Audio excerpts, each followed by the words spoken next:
Hello, community group leaders. So, this excerpt is from the book Hearing God by the great Dallas Willard.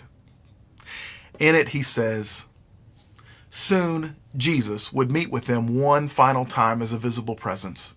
There, in the beauty and silence of the Galilean mountains, he would explain to them that he had been given authority over everything in heaven and on earth. Because of that, they were now to go to every kind of people on earth and make them his students, to surround them with the reality of the Father, the Son, and the Holy Spirit, and to teach them how to do all the things he has commanded.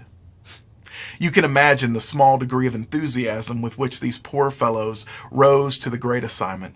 But his final words to them were simply, "Look, I am with you every minute until the job is done." He is with us now, and he speaks with us, and we with him.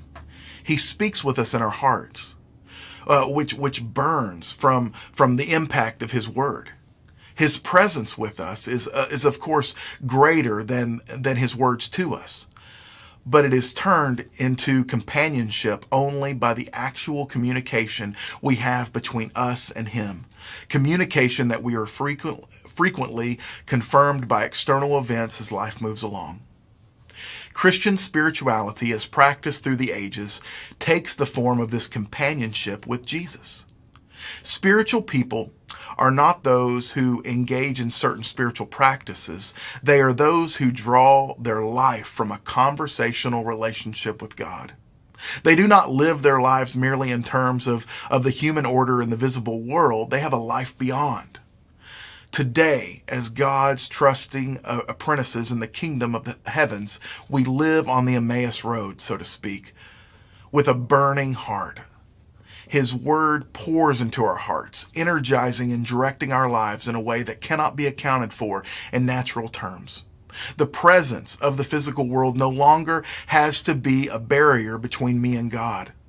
My visible surroundings become instead God's gift to me, where I am privileged to see the rule of heaven realized through my friendship with Jesus. He makes it so in response to my expectation. There, in some joyous measure, creation is seen moving towards the glorious liberty of the children of God, all because my life counts for eternity as I live and walk with God. Leaders, ultimately, we are leading, guiding, and facilitating people towards this God who calls us and draws us into this conversational relationship with him.